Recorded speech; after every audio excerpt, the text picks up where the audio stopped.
అని అన్న బెల్ట్ తీసుకొని కొట్టడానికి వచ్చాను.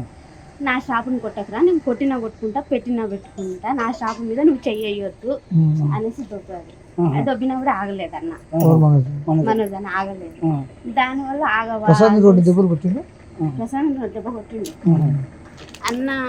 సార్ ఏంటంటే కొట్టొద్దు నా షాపు, నేను భయం పెట్టుకుంటా, కొట్టకురా అన్నాడు.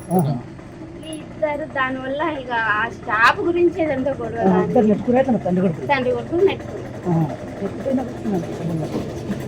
అసలు దెబ్బలు నాకు తెలిసి దెబ్బలు తగ్గలేదు, డిసైడ్ చేసుకున్నారు. దెబ్బలు తగినంత ఇది ఏం పాత ఉన్నాయి, అది ఇది ఒకటేసారి. అన్నదమ్ములకు మంచి బద్దలు ఉన్నాయి. ఈమెను మౌనిక మేడం చేసుకోవడం ఇష్టం ఫస్ట్ నుండి వాళ్ళకి ఇష్టం లేదు.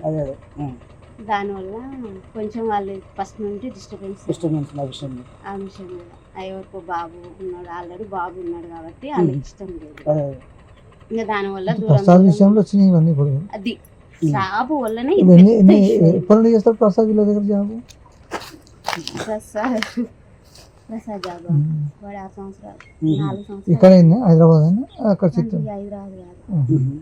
కాదు సార్ దగ్గర. ఇప్పుడు ఇంట్లో ఎవరెవరు ఉన్నారు? మనోజ్ నుండి మౌనిక ముందు అమ్మ సార్ లేడా? మార్నింగ్ మేడం వచ్చి ప్రసన్న మేడం వచ్చింది కదా,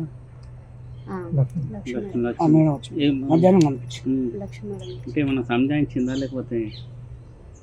అన్న రాడు, నాకు తెలిసి మా విష్ణు అన్న రాడు. కానీ ఈయన భయం ఏంటంటే విష్ణు అన్న ఏంటంటే సారు మీద చెయ్యేసిన ఎవరన్నా ఏమన్నా అన్న ఒప్పుకోడు. ప్రాణం తండ్రి కొడుకు పెద్ద కొడుకు చెయ్యేసిండు.